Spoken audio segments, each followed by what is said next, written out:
Hello guys, welcome back to the channel. आज हम बात करने वाले हैं हंटर 350 के टॉप स्पीड में जो एक वाइब्रेशन इशू आता है। बहुत से लोगों के मेरे पास कमेंट्स आते हैं कि 80 90 के ऊपर जब इसे राइड करते हैं तो इसके हैंडल बार में वाइब्रेशन स्टार्ट हो जाते हैं।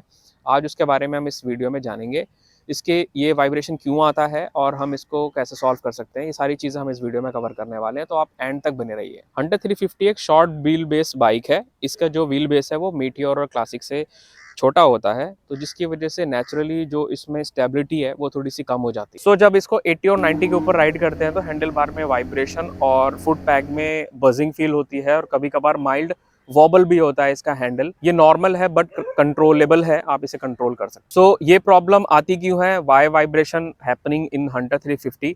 सो इसका फर्स्ट पॉइंट है टायर का प्रेशर। अगर दोनों टायर का प्रेशर प्रॉपर वे में मेंटेन नहीं है तो हैंडल बार में वाइब्रेशन आने के मेन कॉज स्टार्ट हो जाते हैं। और सेकंड है चेन का जो एडजस्टमेंट है वो प्रॉपर ना होना। या तो चेन बहुत ज़्यादा लूज होगी या तो चेन ज़्यादा टाइट होने की वजह से भी वाइब्रेशन आता है इसमें।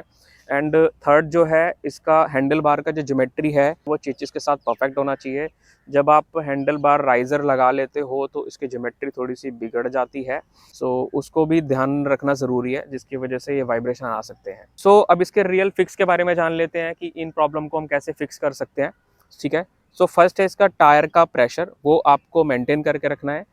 तो इसका जो फ्रंट टायर है उसका 32 psi होना चाहिए एंड जो इसका रियर टायर है उसका 36 psi होना चाहिए सोलो में। और अगर आप पिलियन के साथ राइड करते हो तो 38 psi होना चाहिए। टायर का प्रेशर बहुत मैटर करता है। टायर का प्रेशर जब आप क्रूज करते हो लॉन्ग राइड में तो टायर का प्रेशर मेंटेन करना बहुत ज़्यादा ज़रूरी है।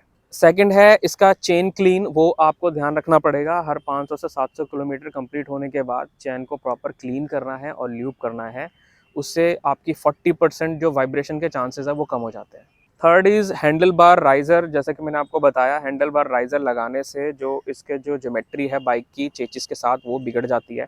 उससे भी मोस्टली चांसेस हैं कि वाइब्रेशन फील होगा आपको। एंड हाई स्पीड में जो आपका पॉस्चर है ना, वो आपका कुछ ऐसा स्ट्रेट नहीं होना चाहिए, थोड़ा सा एल्बो बैंड होने चाहिए और आप थोड़ा सा इस तरह से लीन रखो अपनी बॉडी को, तो आपका जो पॉस्चर है वो ठीक है। और हैंडल बार को ज़्यादा टाइट नहीं पकड़ना है, इसको लाइटली पकड़ना है। ओवर स्पीड में जब आप इसको क्रूज करते हो तो ज़्यादा टाइट नहीं पकड़ना है, एल्बो हल्के से बेंड होने चाहिए और आपको इसको हल्के हाथ से पकड़ना है।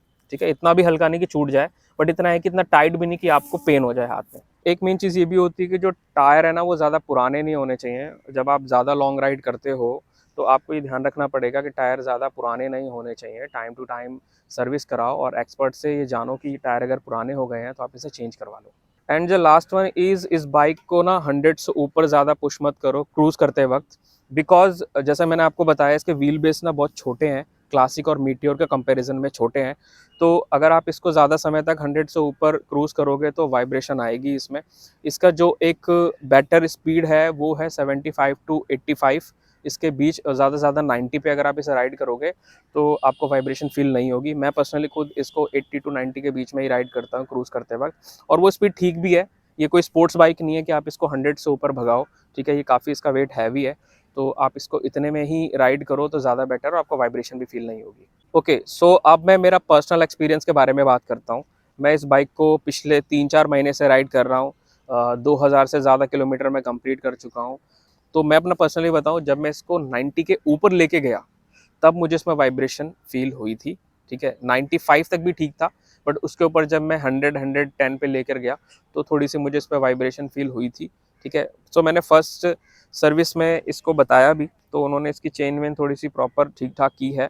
ठीक है, उसके बाद से अभी थोड़ी सी जो वाइब्रेशन है वो ज़्यादा नहीं है, और वैसे भी फर्स्ट सर्विस के बाद बाइक जो है वो काफ़ी स्मूथ हो जाती है और उसकी हैंडलिंग और उसका स्पीड और सारी चीज़ें प्रॉपर वे में हो जाती हैं। तो मुझे तो भाई पर्सनली ऐसी कोई फील नहीं आ रही है 95 तक। So guys, thank you for watching this video. And अगर आपको ये वीडियो अच्छी लगी है तो प्लीज़ इस वीडियो को लाइक करो एंड शेयर करो और चैनल को सब्सक्राइब करो।